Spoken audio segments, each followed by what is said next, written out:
Welcome back to the most intense channel on YouTube. If this is your very first time here, stop right now and go watch part 1 before this one, because without it, you'll miss the full story. The link is right above and also in the description. And for everyone watching, whether you're new or returning, don't forget to hit that subscribe button, drop a like, and let me know in the comments which country you're watching from. I love seeing where in the world my amazing viewers are tuning. David heard about the incident and felt something shift inside him. Perhaps Grace had truly changed, or perhaps hardship had revealed who she really was beneath the materialism. Either way, he decided to test her further. He arranged for her to be offered a promotion to day shift supervisor of the cleaning staff, with a significant pay increase. Grace was called to Mrs. Adebio's office, where the promotion was explained. The position would mean better hours, more money, and less physical work, but it would also mean working during business hours, when David was in the building, increasing the chances of their paths crossing publicly. Grace asked for time to consider, surprising Mrs. Adebio, who expected immediate acceptance. That night, Grace wrestled with the decision. The promotion would make life easier for her and Daniel, but it might also complicate things with David. She had worked hard to remain invisible, to not be a reminder of his past pain. The next morning, Grace made a decision that shocked everyone, including David. She declined the promotion, saying she wasn't ready for the responsibility. She asked instead if she could take evening classes to improve herself, promising to reconsider the promotion once she was better qualified.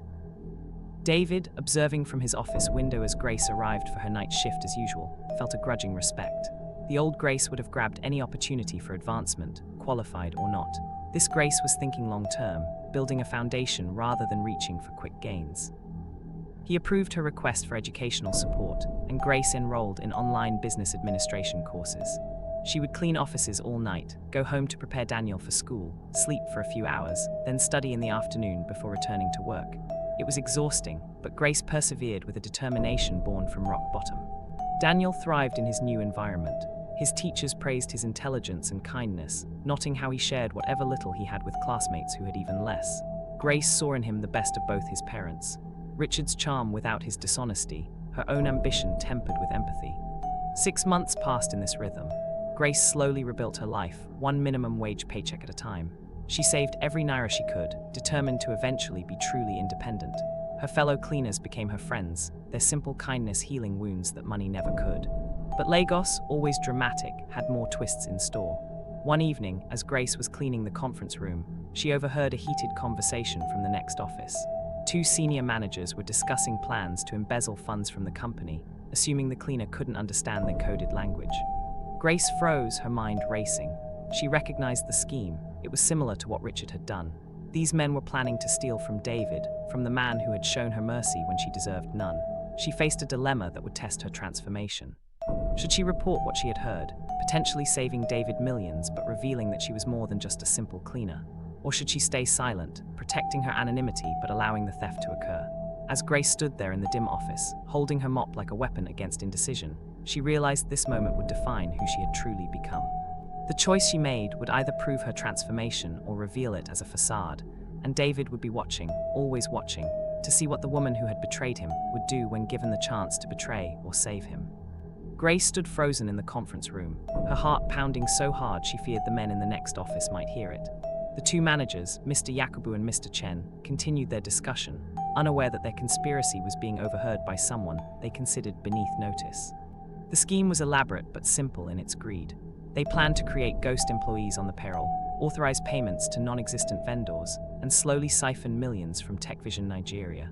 They had been planning for months, waiting for David to travel to London for an international tech conference next week to initiate their fraud.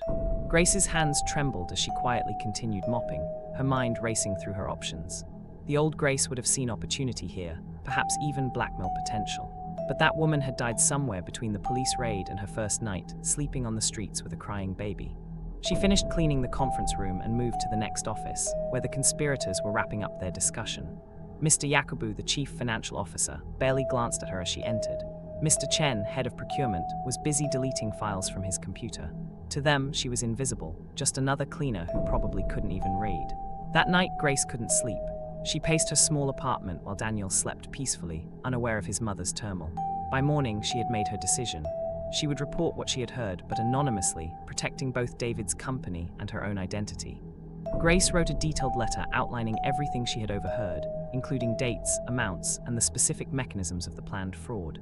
She printed it at an internet cafe, wearing a face mask and sunglasses to avoid recognition. The next day, she arrived at work early and slipped the letter under David's office door before beginning her shift. David found the letter that afternoon. As he read it, his expression darkened. He immediately called his security chief and legal team. Within hours, a discreet investigation was launched. Hidden cameras were installed, computer activities monitored, and financial records scrutinized. The evidence gathered over the next 3 days was damning. Mr. Yakubu and Mr. Chen had indeed been planning exactly what the anonymous letter described. They had already created false documentation and were days away from executing their plan. David was stunned.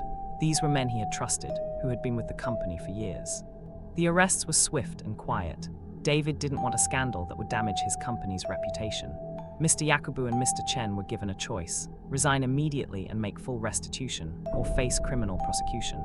Both men chose resignation, their careers destroyed by their greed. David stood in his office afterward, holding the anonymous letter. The handwriting was disguised, but something about the phrasing, the way certain words were used, felt familiar. He had his suspicions about the author, but no proof. He called Mrs. Adebio and asked for a complete list of all employees who had access to the executive floor during the time the conversation would have taken place. The list was short: 3 security guards and 2 cleaners. One of those cleaners was Grace. David pulled up the security footage from that night, watching as Grace cleaned the conference room. The camera angle didn't show the next office, but the timestamp matched perfectly. She had been there, she had heard everything, and she had chosen to save him. That evening, David waited in his office later than usual. He knew Grace's shift started at 8, and he wanted to see her to understand why she had helped him. When she arrived with her cleaning cart, she stopped short at seeing him there, fear flashing across her face. David gestured for her to come in and close the door. For a long moment, they just looked at each other, 5 years of history hanging between them like a heavy curtain. Then David spoke, his voice gentle but direct. He knew she had written the letter. He wanted to know why. Grace's composure crumbled. Tears rolled down her cheeks as she explained. She couldn't let anyone steal from him, not after what he had done for her and Daniel.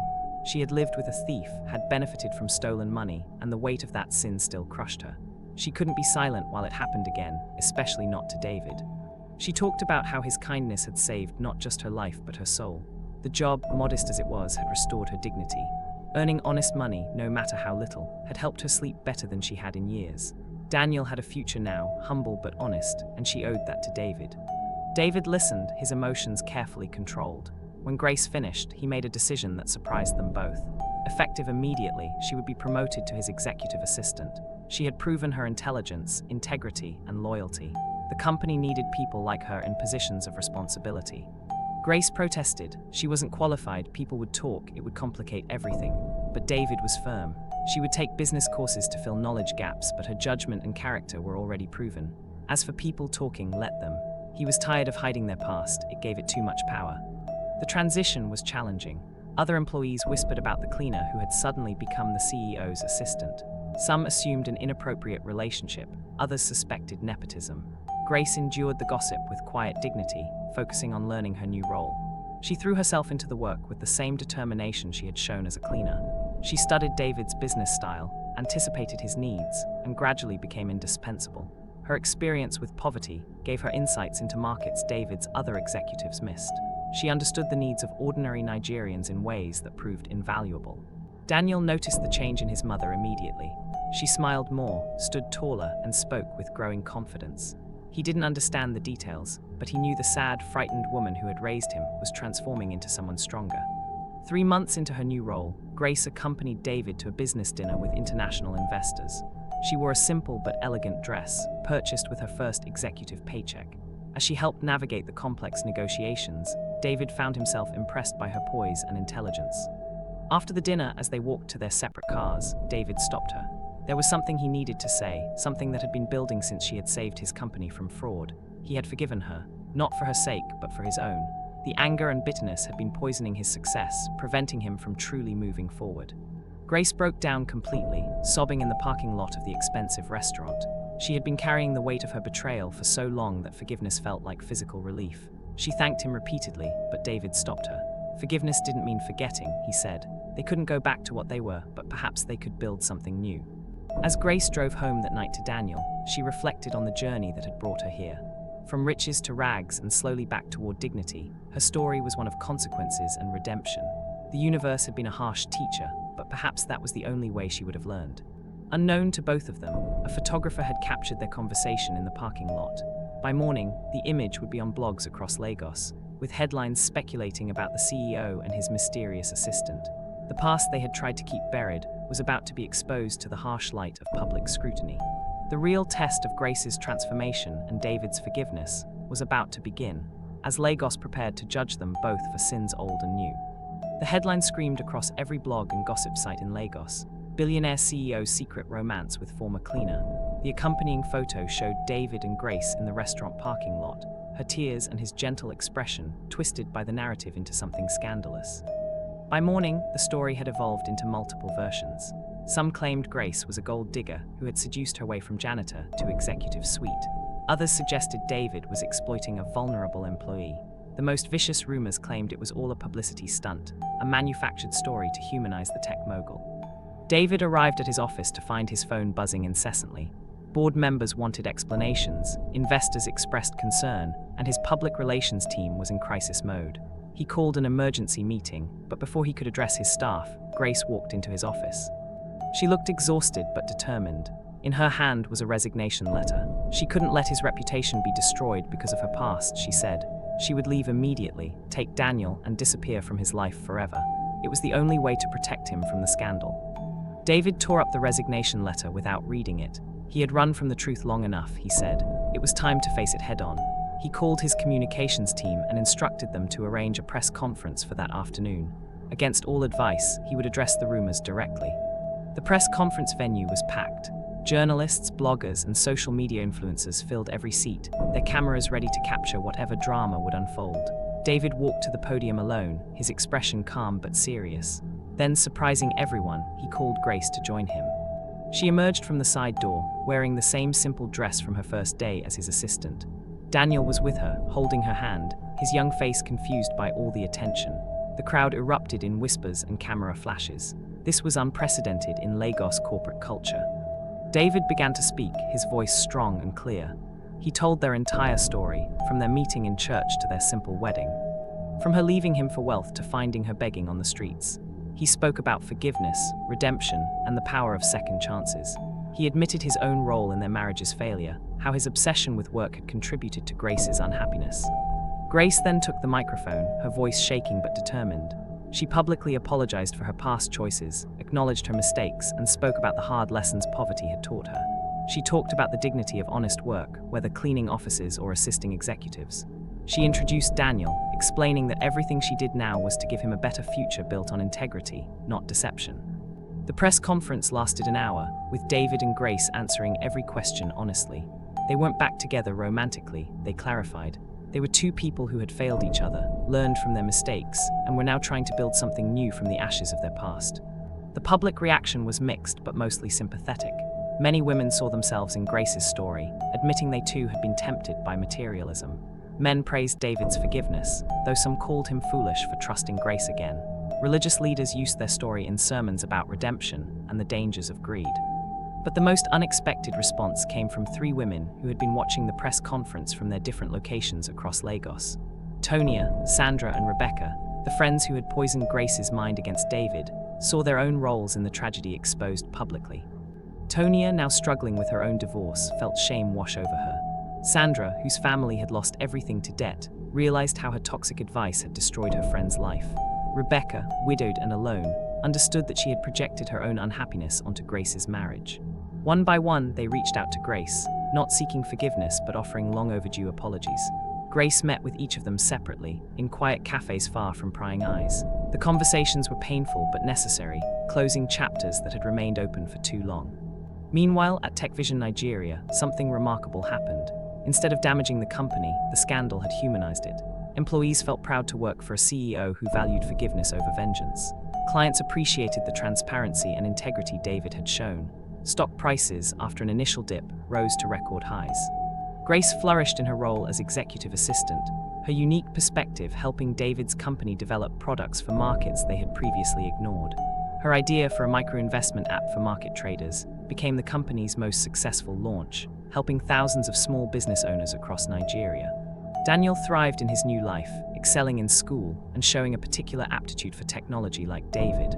Though David wasn't his biological father, he became a mentor to the boy, teaching him coding and problem solving. Daniel began to see that fathers weren't just about blood, but about presence and guidance. One year after the press conference, David and Grace stood before another crowd, but this time for a different reason. They were launching the Grace Foundation, a non-profit organization designed to help women escape poverty through education and job training. Grace would run it, using her story to inspire others that redemption was possible. The foundation's first beneficiaries were 20 women from the streets of Lagos, some of whom Grace had met during her time begging. They would receive housing, education, and job placement assistance. The same company that Grace had once cleaned would now train these women for various positions. As Grace addressed the crowd at the launch, she spoke about the circular nature of grace, how David's mercy to her would now flow to others, creating ripples of redemption across Lagos. She talked about how falling from grace had actually led her to understand what grace truly meant, undeserved favor that transforms lives. David watched from the side, proud of who Grace had become. They weren't husband and wife anymore, but they had become something perhaps more valuable, true partners in using their pain to heal others. Their failed marriage had become the foundation for something greater than either had imagined. Richard, watching the news from his prison cell, saw what Grace had become and felt the weight of his own choices. He wrote her a letter, not seeking forgiveness, but acknowledging that losing her had been the price of his greed. Grace read it once and then let it go, like releasing a bird that had been caged too long. 3 years later, at Daniel's graduation from primary school, David and Grace sat together in the audience. Not as a couple, but as two people united by a strange and powerful history. Daniel gave the valedictorian speech, talking about how his mother had taught him that falling down wasn't failure, staying down was. As the ceremony ended, Grace turned to David with tears in her eyes. She thanked him again for saving her life, but David shook his head. She had saved herself, he said. He had merely opened the door. She had chosen to walk through it and keep walking, even when the path was difficult. That evening, as Lagos settled into its restless sleep, Grace stood on the balcony of her modest apartment, looking out at the city lights. She thought about the woman she had been, crying in a banana island mansion surrounded by empty luxury. She thought about the woman she had become, content in a simple flat filled with honest achievement. The city that had broken her had also rebuilt her. The man she had betrayed had become her redeemer. The friends who had misguided her had learned their own hard lessons. And the child born from her worst mistake had become her greatest motivation for redemption. As she prepared Daniel's lunch for school the next day, Grace reflected on the greatest lesson of her journey. True wealth wasn't in designer bags or expensive cars. It wasn't even in the money that now filled her bank account from her honest work. True wealth was in the peace that came from integrity, the joy that came from honest work, and the relationships built on truth rather than deception. The next morning, as David's Mercedes passed through the intersection where they had reunited, he saw other women begging there, their children clinging to their skirts. He stopped, as always, to help, but now he also handed them flyers for the Grace Foundation, offering them the same chance at redemption that had transformed his ex-wife. Grace, arriving at the office early as always, saw the women from her window. Some of them she recognized from her time on the streets. She whispered a prayer for them, knowing that their stories too could change, that rock bottom could become a foundation for rebuilding. As the sun rose over Lagos, painting the sky in shades of gold and orange, the city awakened to another day of struggles and triumphs. In the offices of Tech Vision Nigeria, a former beggar worked alongside a billionaire, proving that in Lagos, as in life, the most powerful transformations often came from the most painful failures. Their story became legend in Lagos, told in churches and mosques, in boardrooms and markets. It became a cautionary tale about greed and a hopeful story about redemption. It reminded people that love without money might be challenging, but money without love was meaningless. And somewhere in the city, a young boy named Daniel grew up knowing that his mother had fallen from grace, only to discover what grace truly meant, and that sometimes the greatest riches come from losing everything and finding yourself in the ruins. The story of David and Grace became more than just gossip or scandal. It became proof that in a city as hard as Lagos, miracles still happened. Not the kind that fell from the sky, but the kind that grew from forgiveness, watered by tears of repentance, and bloomed into second chances that changed not just two lives, but countless others who heard their story and dared to believe that they too could rise from their own ashes. As the camera pulls back from the bustling city of Lagos, with its dreams and disappointments, its thrivers and survivors, one truth remains clear. Sometimes the greatest gift isn't getting what we want, but losing it and discovering what we actually need. If this story touched your heart the way it touched mine while telling it, please take a moment to hit that like button. It really helps our channel grow and allows me to bring you more amazing African folktales that carry these deep life lessons. And if you haven't already, please subscribe to the channel and click the notification bell so you never miss our next story. Trust me, you don't want to miss what's coming next week. I would love to hear your thoughts on today's story. What lesson spoke to you the most? Was it David's forgiveness, Grace's transformation, or perhaps the warning about toxic friendships? Share your thoughts in the comments below. I read every single one and try to respond to as many as I can. Also, I'm always curious to know where our beautiful family is watching from. Please drop the country where you're watching from in the comments.